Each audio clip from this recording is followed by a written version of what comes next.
Book 31 of 2019 was Leaders Eat Last by Simon Sinek. If you've not heard of Simon Sinek, you are missing out. He is amazing. I don't know if the way that he talks and what he says and stuff is just a front or what, but he just comes across as such an amazing person, and I wish so much that leaders within organisational hierarchies would be as amazing as what he is. The whole book about Leaders Eat Last is basically saying that, you know, if you want to be a good leader, you have to put your people first, and you have to think about them as individuals and kind of having their back. And I think what a lot of organisations today fail on is that they're all about numbers and targets, and they kind of just completely disregard the people that are working really hard for them. I think particularly in middle management as well, because middle managers are getting pressure from the top to hit targets, and then they're putting that pressure onto their people. But the job of a leader is to shield their people from that pressure and to have their back and to support them and, be there for them. Like Simon Sinek says something like, companies need to understand that they are getting people's children, so parents are giving them their children, and it's their responsibility as an organisation to be their kind of new parent and to kind of almost like adopt them and develop them and grow them as people and as individuals. And I think a lot of the time companies today are very much like, you have to be amazing at the job and have everything that they're looking for, or they'll find somebody else who is. And there's not that kind of commitment to that person to make them be what they want them to be and kind of be better than they were when they joined the company. I think it's very rare these days to join a company and to get supported so that you can become better and then leave as a better individual. That never really happens. You end up getting in a job, being so stressed and disheartened and disillusioned by the role that you leave being a broken person. You don't leave being better, you leave being worse. When I think about when I first joined my organisation that I work at, I was amazing. I hit the ground running, I was really good at what I was doing, I was really passionate and really wanted to make a difference. And 7 years later, 6 years later, however long it's been, I'm a broken individual. My organisation does not care about me as an individual. They have not supported me to become better. They have not mentored me to become better. All they've done is pick fault at me and be critical of what I've not been doing. So you're scared to do anything because you think if I don't do something in the way that they want me to do, that they're going to get rid of me. Whereas if you're in an organisation that cares about you as an individual and cares about your personal situation and kind of what you as a human being, then you kind of get supported to improve those weaknesses rather than them being a detriment to you. I mean, an example would be my organisation has made me interview 4 times for my job. I've been interviewed 4 times in the space of 5 or 6 years because they don't trust you as an individual, they don't know you as an individual enough to say that yes, that person will be able to do that job. It has to be a formal process where it's a full day of the last job that I did, I had an interview with a panel, I had a presentation, I had a data task with 2 individuals, and then I had a meeting with the principal. 4 different things just to get the job. How ridiculous is that? And I've worked for this organisation for 5 years. Why would you put your people through that unnecessary angst? What is the purpose? Surely you know that individual already, and you know what they're like, and you know what they work like. Is it necessary to put them through that? And I think organisations really forget you're dealing with human beings. Simon Sinek, what else does he talk about? He says, people do their best work when they feel supported, when they feel like they're valued and respected. And Sinek talks about research that's been done where if your boss ignores you, it's actually more detrimental to you than if they were shouting at you, and you become disengaged from your work. So if you're in an organisation where your manager, boss, whatever, walks past you and doesn't give you any eye contact and doesn't say hello to you, how are you, then that's going to disengage you from your work. Like, if you are in an organisation where, you know, you have no interaction with your manager, and, you know, where your manager never says to you, you know, that was really good what you did there, that's really, you know, you did a really good job. Like, there's loads of people in my organisation who do amazing jobs on various different things, and they never get told well done. They never get told, like, that was really good, that was really impressive.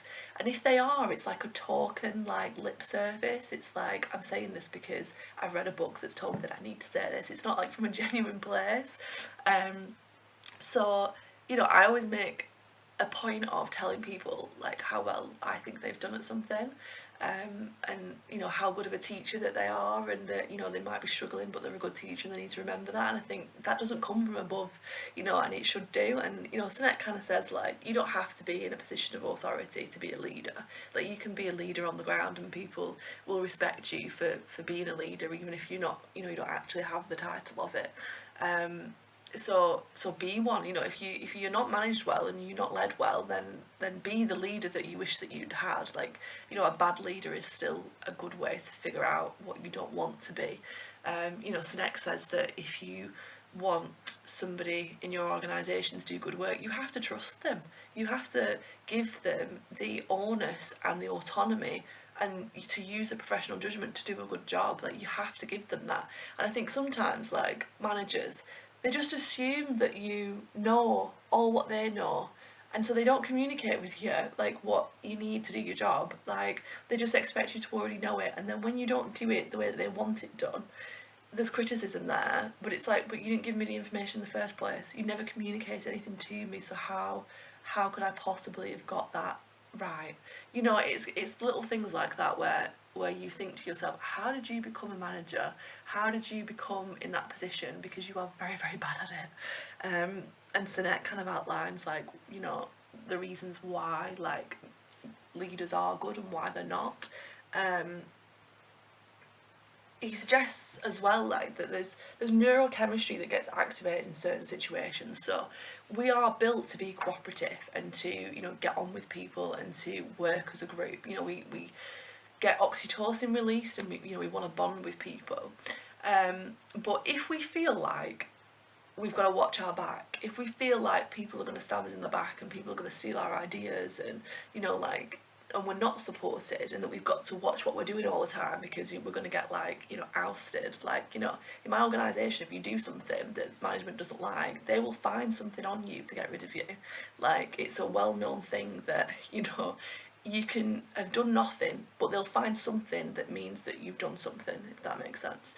So that it's all above board and it's all, you know, within contract, but it's actually, you know, backstabby, get rid of you. So you have to watch your back all the time. And additionally, like, there's people that will steal your ideas and claim them as their own. Like, I got told by somebody that within this session, to help them develop, one of the people showed them a game that I had created, and in a completely different session, they'd shown, like, a spreadsheet that someone in our division had developed, and on both instances they'd claimed credit for it and not given me or this other person in my division the credit. And it's kind of like, when you are working with people like that and you're always having to kind of, like, be on the watch for what's happening, you can't do your best work. You've got courses all flooding through your system constantly, and you're thinking, like, you know, I'm not being recognised for my contribution, and it's not a nice environment to be in. It's not a nice place to work. And it's kind of like, how can you expect people to do good things and to work together and to work as a team when they're constantly feeling a threat and feeling like they've got to watch themselves all the time? Like, you know, another thing that Sinek kind of says is that it's not the it's not the people in the organisation that are the problem, it's the culture and the situation of the organisation. You know, when I first started working at my organisation, we had a few members of staff that taught the same subject as me, and they we're all in competition with who got the best grades, because the management would say, oh, who's winning, who's getting the best grades, and so it kind of created this dog eat dog kind of culture. And none of us as individuals were like that, but by being put in that situation, it created this culture of animosity between people and not being able to work as a team. And then, you know, you get tarred with that brush of you can't work as a team, but in reality, you're very good at working in a team. It's just that you're in a situation where it doesn't foster teamwork, where it doesn't foster working together. And when you do work as a team, you've got people who are very lazy and let everybody else do the work, but yet they'll claim credit later because it never gets called out, and it gets, you know, accepted that that's the way you get ahead. So, you know, the actual culture of an organisation is the problem, not the people in it. So getting rid of all these people that go against what you're saying is not going to solve your problems. It's going to continue. You need to kind of work with those people that are, you know, unhappy with the situation to kind of figure out what's wrong with it and sort it out. But, you know, this is why your organisation isn't innovative and why it's never going to get anywhere better than anyone else, because you get rid of all the innovative people. You know, Sinek suggests that if you have a dissenting voice, it's actually beneficial for innovation, because you critically think about things and you don't just go ahead and you know, if you've got a culture where you have to minimise your own opinions, no one's going to speak up, and it's going to, you know, you're going to end up doing things that are going to be detrimental, but no one's going to say anything because it's not going to get you anywhere. Whereas if you're in an organisation where you feel safe enough to speak up when you aren't okay with something, then it becomes innovative and you make advancements and you become amazing. But when you're in an organisation that kind of, you know, has their foot on your head, like, you're never going to prosper there. You're never going to, you know, get where you kind of want to go. So,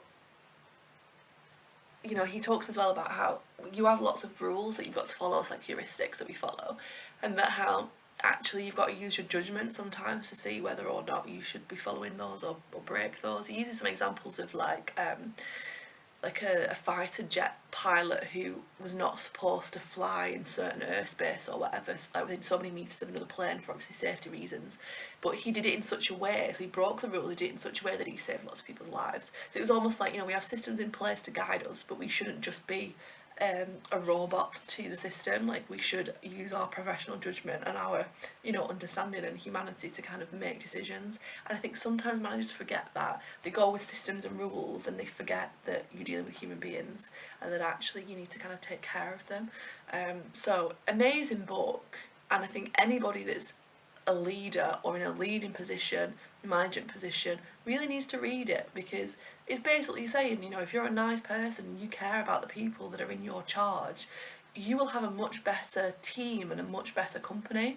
But if you fake that and you don't really care about them and you're just kind of, you know, driven for targets and for the money, you know, you're not going to have amazing outcomes from it. Like, you're just going to be a detriment to everybody that's in that organisation.